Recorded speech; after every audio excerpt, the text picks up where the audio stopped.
حضور غوث پاک کا سن ولادت 471 ہجری، کتنا؟ یہ محتاط قول یہی ہے اور مشہور بھی یہی، 471 ہجری۔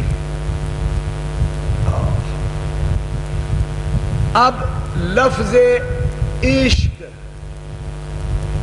یا عاشق،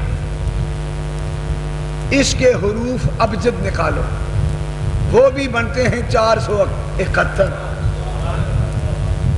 اس مناسبت نے بتایا کہ غوث پاک کا جو سن ولادت ہے اس سن میں بھی عشق ہی عشق ہے۔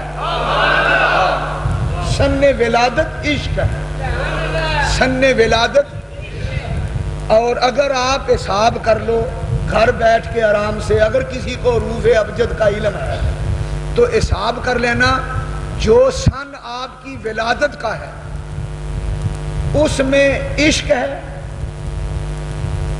اور جو سن آپ کے وصال کا ہے اس میں معشوق کا معنی ہے۔ عاشق بھی اللہ کا، معشوق بھی اللہ کا۔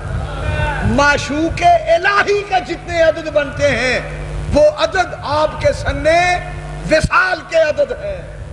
معلوم ہوا یہ محبت سے بنے ہیں، یہ عشق سے بنے ہیں، یہ حب سے بنے ہیں۔ اللہ کے بندوں کے دل میں ان کی حب ڈال دی گئی ہے۔ ولیوں کی محبت اللہ اپنے بندوں کے دل میں ڈال دیتا ہے۔ مرنے کے بعد کون کسی کا ختم دلاتا ہے؟ یہ 14 طبق میں غوث اعظم کی 11ویں کی دھوم مچ گئی ہے، اس کو تم نے کیا سمجھا ہے؟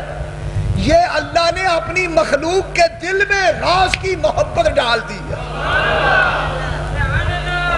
بے خبر لوگ نہیں جانتے ولیوں کی طرف لوگوں کے دل کھچے ہوئے، کیونکہ ادھر اللہ کی محبت رہتی ہے۔